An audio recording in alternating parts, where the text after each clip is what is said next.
안녕하십니까. 오후 늦으시면 굉장히 졸리실 텐데 첫 번째 세션은 좀 지루하셨죠? 지금부터 제가 하는 거는 정책적인 그 내용들보다도 어떤 식으로 저희가 활용을 해야 되고, 그리고 지금 그 메타버스 관련된 부분들이 왜 디지털 트윈에서 기반을 하는지 이런 부분들을 여기 계신 분들하고 좀 공유를 해보도록 하겠습니다.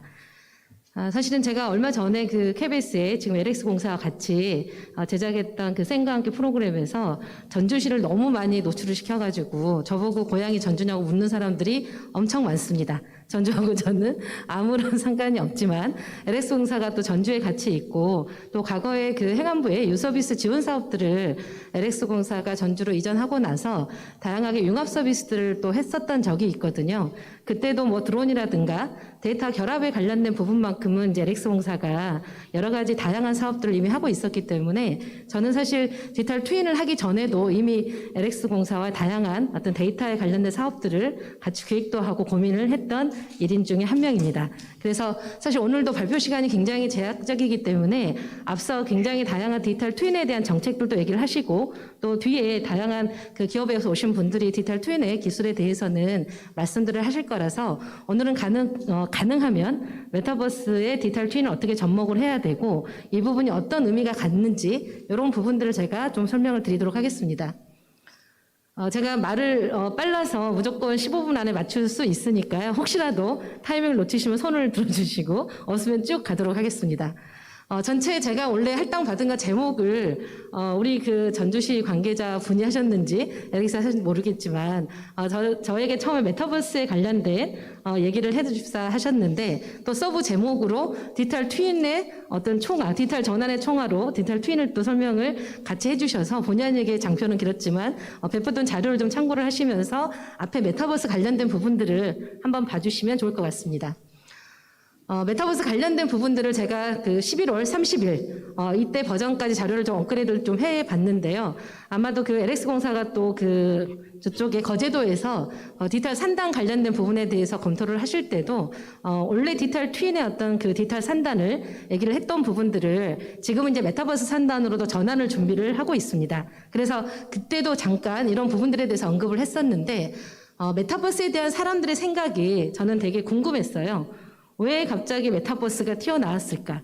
저는 디지털 트윈을 실제로는 2017년부터 사실 고민을 많이 하고 있었는데, 최근에 그 지금 LX 공사와 같이 했던 국가 시범도시 세종과 부산에 관련된 디지털 트윈 마스터 플랜을 같이 진행을 하면서 사실 디지털 트윈을 실체화하고 사업하는 부분은 처음 같이 작업을 했었던 기억이 나는데, 실제로 이런 메타버스에 관련된 부분들이 쭉 여기 사람들의 어떤 그 언급량들 이런 부분들을 비교를 해보면 실제로 올해 1월달 부분에 갑작스럽게 메타버스라고 하는 워딩들이 튀어나오고 있습니다. 그래서 그 전에 우리가 한국형 뉴딜 1.0 그리고 올해 2.0에 들어오면서 실제로 디지털 트윈이 어떤 디지털 국토의 기본적인 기술로 이미 언급이 됐다가 중간에 지금 올해 초에 갑자기 디지털 트윈한 워딩보다 메타버스라고 하는 워딩이 본격적으로 튀어나오기 시작을 했고요. 특히 5월을 기점으로 해서 7월 이후에는 메타버스라고 하는 워딩이 엄청나게 급격적으로 나오고 있는 것을 보실 수 있습니다. 그래서 이런 메타버스와 그 관련된 용어들을 봐도 과거에 메타버스가 나오기 전에는 가상현실 그리고 증강현실 이런 부분들의 워딩이 주로 언급이 되고 있었다라고 하면, 지금은 증강이나 가상보다도 메타버스라고 하는 부분이 언급량이 훨씬 많아진 것을 또 볼 수가 있으세요. 그리고 이런 부분에 있어서도 증강현실, 가상현실 그리고 메타버스를 각각에 대해서 연관어들도 저희가 변화를 한번 봐봤는데요. 실제로 여기에 과거하고 다르게 가상이나 증강에서 나타나지 않았던 새로운 워딩들이 튀어나오기 시작을 했습니다. 제가 튀어나온다는 말을 좀 자꾸 쓰는 느낌이 드네요. 그래서 이 부분이 저는 좀 갑작스럽다고 하는 좀 표현을 좀 쓰고 싶어서 그러는데, 과거에 저희가 가상이라든가 증강을 얘기를 할 때는 기술적인 요소로 굉장히 많이 언급이 됐다면, 지금 저희가 메타버스에 올라오기 시작을 하면서부터 기술, 플랫폼, 공간이라고 하는 세 개의 워딩이 굉장히 많이 늘어나고 있는 것을 볼 수가 있습니다. 그래서 메타버스라고 하는 게 단순하게 저희가 가상과 증강 이런 그 기술적인 요소들의 어떤 집합체보다도 지금 말씀드린 기술, 플랫폼, 공간이라고 하는 어떤 신규 연관어에 굉장히 깊이 연관이 되게 이해를 하고 있구나, 이렇게 한번 보실 수가 있고요. 특히 이런 부분들에 있어서 저는 이제 극명하게 대비되는 디지털 트윈과 메타버스가 어떤 느낌을 가지고 있는지를 비교해 보면 기본적으로 디지털 트윈은 무언가 예측을 하고 해결을 하는 도시 문제를 저희가 해결한다는 표현을 많이 쓰고 있지만 사람들에게도 이런 예측과 해결이라고 하는 그런 느낌이 있는 거고요. 메타버스라든가 가상현실, 증강현실에는 즐기다라고 하는 워딩이 굉장히 많이 노출된 것을 알 수가 있습니다. 결국은 여기만 액면가로 본다면 가상이라든가 증강 그리고 메타버스라고 하는 거는 사람들의 어떤 소통의 채널 그리고 사람들이 많이 접할 수 있는 그런 부분이라고 보시면 될 것 같고요.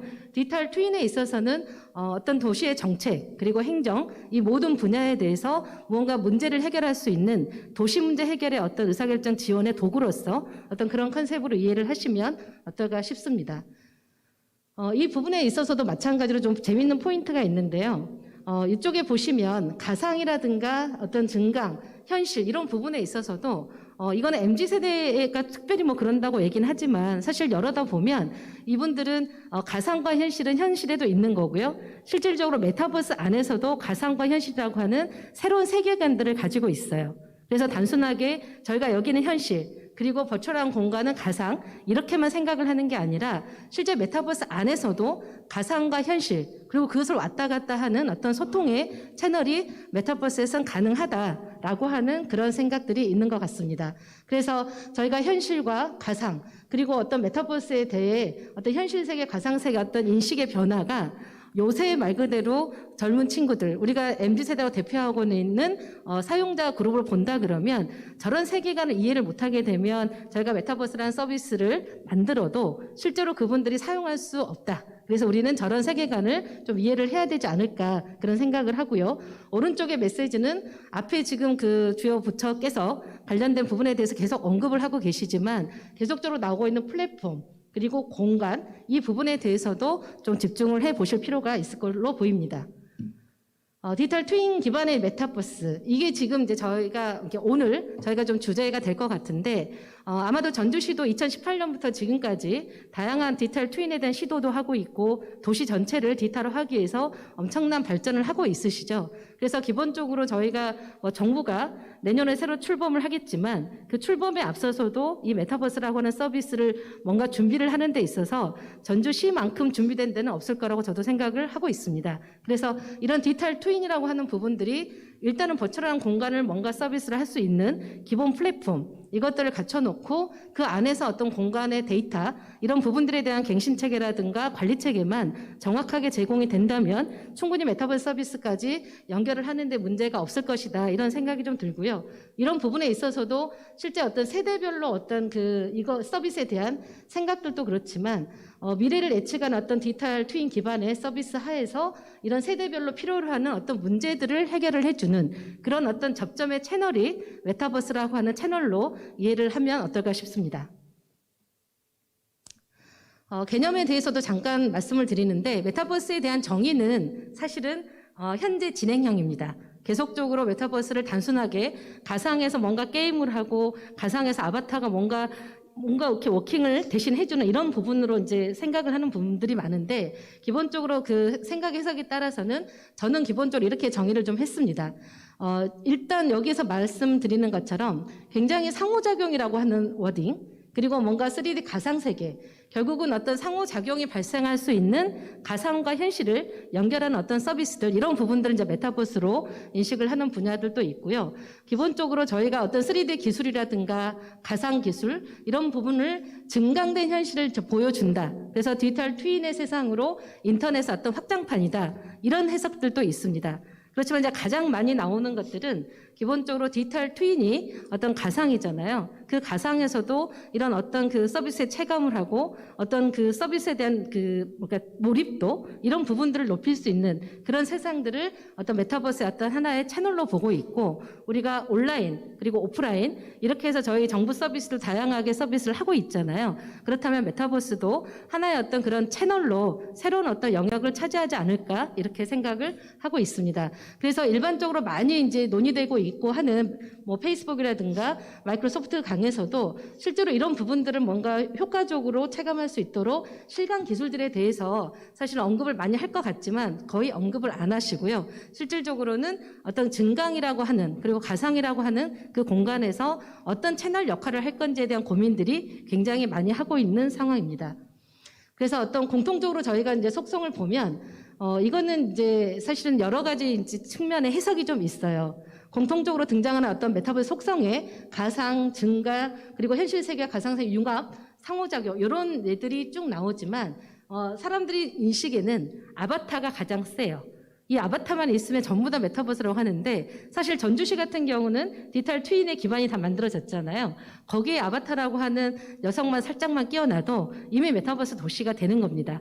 그런 정도로 인식이 이 아바타라고 하는 결국은 내가 가상에서 얼마나 내가 그 안에 들어가서 체감을 하고 그 안에 있는 어떤 서비스들을 내가 느낄 수 있는지 이런 어떤 상호작용이 굉장히 중요하다는 그런 어떤 뭔가 인식 이렇게 보시면 될 것 같고요. 이런 부분에 이제 특히 XR은 가장 중요한 부분은 결국은 이런 가상현실과 증강현실을 뭔가 이렇게 혼합현실이라고 표현을 하는데 이것들을 어떻게 하면 내가 실질적으로 몰입도 강하게 느낄 수 있는지 이런 부분들을 어떤 예를 들면 지원해 줄 수 있는 기술 요소들의 집합주라고 보시면 좋을 것 같습니다. 그래서 활용 분야도 보시면은 굉장히 다양한데 디지털 트윈도 원래 제조 분야에서 제일 먼저 시작을 했다고 돼 있잖아요. 그래서 어떤 정확한 어떤 서비스에 대한 효율성 이런 부분들로 생각을 했지만 의료 분야 그리고 교육 그리고 다양한 어떤 유통 국방까지 안 쓰는 데가 없이 디지털 트윈은 이미 생활 속에 많이 들어와 있습니다. 그 안에 XR이라고 하는 기술 요소를 만약에 잘 인베드가 된다면 메타버스 관점에서 보면은 가상세계 구현에 있어 실감의 정도를 높일 수 있는 그런 역할로 XR 기술들이 활용이 되어지지 않을까 이렇게 한번 생각을 해봅니다. 그래서 메타버스 시장 자체도 디지털 트윈이 발전하는 만큼 굉장히 가속화되고 있는 상황이고요. 보시는 것처럼 2030년이 되면 실제로 시장 자체도 굉장히 커지지만 지금 특히 비대면을 할 수밖에 없는 코로나 팬데믹 이후에 지금 저희가 뭔가 현실로 돌아가겠다라고 하다가도 오늘 또 지금 저희가 약간은 멈출 수밖에 없는 그 스타트 지점에 있는데 이런 부분들이 별 수 없이 가상세계 어떤 서비스를 만들어낼 수밖에 없는 상황이라 과거처럼 기술이 한번 유행했다가 사라지는 그런 형태는 아닐 것이다. 그러면 우리는 그 안에 있는 어떤 그러니까 서비스들을 준비를 해야 되는데 그 부분에 이제 가장 이슈가 되는 것들이 게임하고 가상의 서비스를 혼돈하는 부분들입니다. 그래서 이 게임과 이 메타버스 서비스가 어떤 차이점이 있는지는 뭔가 메타버스 서비스를 준비하는 쪽에서도 잘 고민을 해야 될 것 같고요. 특히 이런 세 가지 어떤 차별되는 요소들, 아직은 그래서 게임 산업처럼 제재를 받긴 어려우나 거기 안에 발생할 수 있는 어떤 경제 활동이라든가 상호작용 이런 부분들에 있어서 어떤 규제들은 어쩔 수 없이 따라갈 수밖에 없을 걸로 보고 있습니다. 그래서 메타버스 유형에 대해서는 이렇게 4가지라고 돼 있는 부분들은 많이 들으셨겠지만 우리가 말하는 실질적 미러월드 우리는 지금 도시를 그대로 가상에다 똑같이 만들어냈잖아요. 그래서 그 안에서 어떤 다양한 분석들을 하고 의사결정 지원을 하게 되는데 그런 어떤 미러월드부터 시작을 해서 포켓몬과 같은 증강 현실 그대로에서 어떤 아바타든 캐릭터들이 뛰어놀면서 현실에서 서비스를 주고받을 수 있는 그런 서비스 그리고 라이프 로깅은 이미 많이 체험들 하고 계시고요. 그리고 가상현실 요새 말하는 우리가 제페토라든가 로블록스 같은 어떤 플랫폼 안에서 말 그대로 다양한 서비스 이용할 수 있는 부분들인데 이거는 실공간과 상관없이 가상 공간에서만 발생한 어떤 서비스로 이해를 하시면 좋을 것 같습니다. 그래서 메타버스는 기본적으로 이렇게 4가지 분야로 대표적으로 좀 분류가 되는데 이 부분들에 있어서도 집중할 건 전 딱 이 페이지입니다. 오늘 제가 지금 말씀드리는 부분에 있어서는 이 플랫폼에 관련된 서비스를 보시고 우리가 디지털 트윈 기반의 메타버스를 한다면 어떤 것들을 해야 되는지를 고민해 보시면 어떨까 싶은데요. 실제로 지금 현재 우리나라에서 가장 많이 인식이 되고 쓰고 있는 서비스 플랫폼들이에요. 제가 앞에도 말씀드렸지만 디지털 트윈 그리고 메타버스에 가장 많이 반복되는 워드가 공간이라고 하는 부분 그리고 플랫폼 기술 이런 얘기들을 드렸잖아요. 여기에서 보시면 이것들을 모든 사람들이 플랫폼이라고 부릅니다. 제페토 플랫폼, 로블록스 플랫폼. 과거에는 사실은 이런 부분들을 하나의 어떤 포탈, 어디 너 어떤 거 쓰니 뭐 이 정도 얘기를 했다면 지금은 플랫폼이라고 오딩을 쓰는 게 중요한데 사실 이 부분들을 하나씩 살펴보시면 저는 요게 가장 중요한 포인트 같아요. 기술 요소들은 거의 대동소이하고요. 거기 안에서 저희가 이제 세부적인 제약 요소를 이 자리에서 다 설명을 하려면 한 2박 3일을 얘기해야 될 것 같아서 그런 부분을 언급한다기보다도 각 플랫폼의 특장점들이 있습니다. 그래서 제페토 같은 경우는 이미 많이 알고 계시겠지만 어떤 그 게임 기반이라기보다도 그 MZ세대들의 어떤 놀이터, 그래서 엔터테인먼트사들이 그런 부분들에 대해서 많이 서비스도 이용을 하고 또 글로벌 어떤 빅 브랜드들이 런칭을 해서 거기서 커머스를 발생을 하거나 이런 부분들에 대해서 이미 이제 다양한 유저들을 확보를 하고 있고요. 요새 말대로 그 어린 친구들이 이 제페토에서 노는 거는 거의 생활화가 돼 있습니다. 그래서 본인이 생각하시기에 내가 요거 좀 쓴다라고 하면 요 세대 근처에 있구나라고 생각하시면 될 것 같고요. 이 프렌드나 이런 부분들은 뭐 SK텔레콤 쪽에서 굉장히 열심히 공을 들여서 만들었는데 대부분이 지금 어떤 행사 용도로 많이 쓰고 있고요. 그런데 행사 유주로 쓰다 보니까 좀 특징이 좀 발견됐는데 친목도모. 그 어르신들 중에 이제 아줌마 부대들이 어떤 그 동아리 모임이라든가 동호회 모임 이런 어떤 동호회 모임들을 전격적으로 끌고 나가시면서 또 그 동네에서 굉장히 좀 유명한 또 플랫폼이 돼가고 있습니다. 그래서 여기는 MZ 세대들이 쓰는 것 같긴 하지만 실질적으로 그 안에 세부적인 어떤 그 컨텐츠를 보면 친목 모임에 가깝더라라고 하시면 되고요. 러블러스 같은 경우도 똑같이 이런 어떤 그 사용자에 대한 레고 아바타라고 해서 굉장히 유명하게 많이 그 알려져 있는데 안 쓸 것 같지만 여기도 V세대, 그러니까 소위 말해서 18세 미만이 거의 30%를 쓰고 있고요. 이 친구들이 주로 하는 거는 게임도 하지만 거기서 채팅하고 소통하고 모든 것들을 합니다. 그리고 거기에서 별걸 다 만들어내요. 그래서 그런 부분들에 있던 어떤 서비스의 어떤 컨셉이 있고요. 마인크래프트는 제가 올해 초에 세종시에서 국제 포럼을 할 때도 마인크래프트를 가지고 경진대회를 한번 했습니다. 근데 정말 어마무시한 작품들이 나와서 왜 저렇게 자유도가 높을까? 예를 들면 이제 커스터마이징 하기가 좋구나라고 생각을 했는데 도시 어떤 문제 해결을 하는데 그런 마인크래프트를 가지고 자유롭게 오픈소스를 가지고 핸들링을 하는 그 공모전을 보고 제가 정말 깜짝 놀랐었거든요. 저는 우리 아이가 그냥 저거 마인크래프트 그 좀비 같은 애들 데리고 노는 것만 봐가지고 저걸 가지고 무슨 경진대회를 하지? 라고 생각을 했는데 제가 그 심사 들어가서 너무나 아무튼 문화적인 충격을 받았습니다. 물론 이제 기업들이 해서 아주 팬시한 것도 있었지만 사용하는 어떤 그 시민들 참여라든가 다양한 학생들 이런 부분들이 아이디어 차원에서 제공한 부분들이 왜 그렇게 잘하는가 봤더니 굉장히 이 부분에 대해서는 일단 저희가 자유도라는 말도 이제 최근에 많이 들으실 텐데 커스터마이징 하기가 굉장히 좋은 오픈소스 기반으로 개방적이라고 하는 그런 부분들이 좀 있습니다. 그래서 마인크래프트 같은 경우에는 실제로 지원하는 디바이스도 굉장히 다양하고요. Z세대부터 알파세대까지 다양한 형태로 하면서 실제로 공간에서 게임도 하고 프로그램도 하고 거기 안에서 방금 말한 스마트시티의 디지털 트윈 같은 서비스를 모델링도 해볼 수 있는 굉장히 어떤 폭이 넓은 그런 어떤 플랫폼이라고 보시면 될 것 같고요. 게더터이나 포트나이트 같은 경우에도 각각의 특징은 있지만 여기 보이시는 것처럼 세대가 좀 차이가 있는 점을 꼭 확인을 하셔서 나는 어느 것을 써야지 좀 그 안에 좀 끼어들 수 있을까라고 한번 생각을 해보시면 어떨까 싶고요. 두 번째로 포인트를 잡을 거는 가상화폐.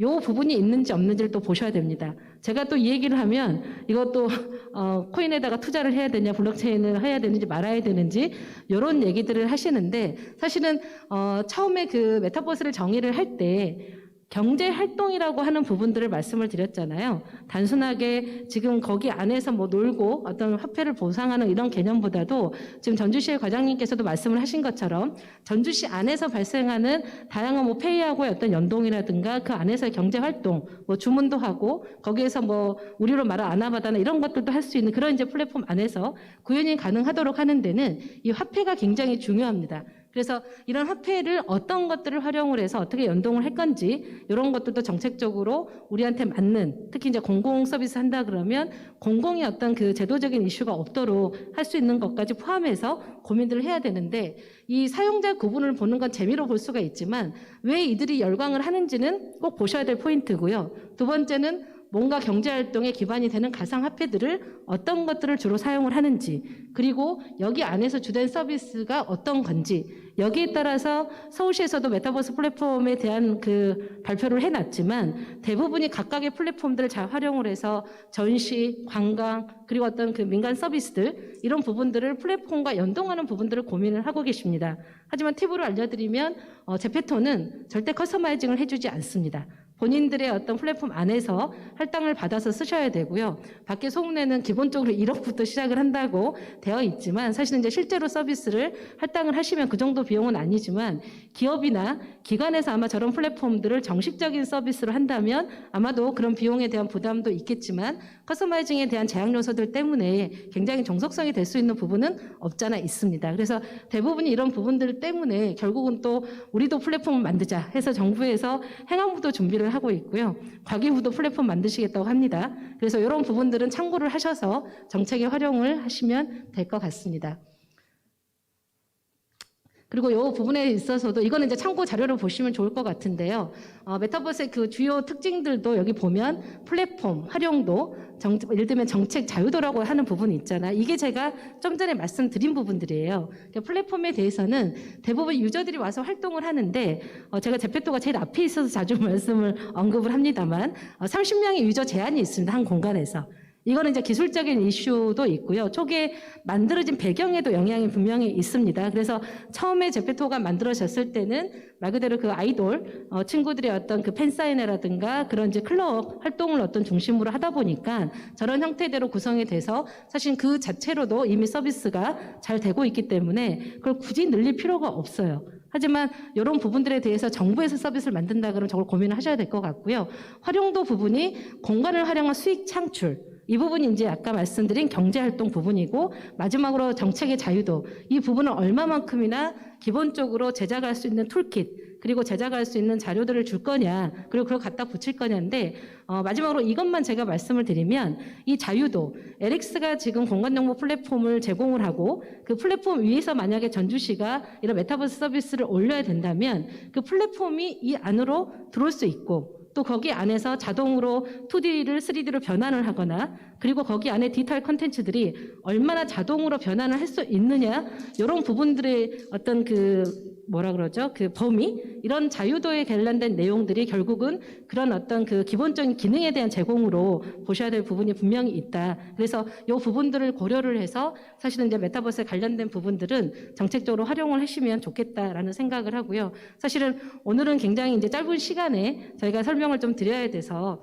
메타버스 관련된 부분들은 이 정도로 좀 설명을 드리고 마치도록 하겠습니다.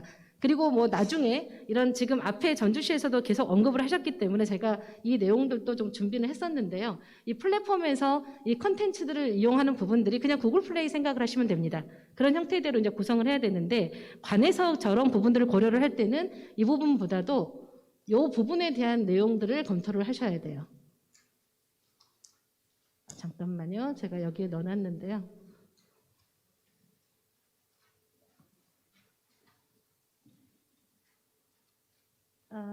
그 장표가 좀 빠졌나 보네요.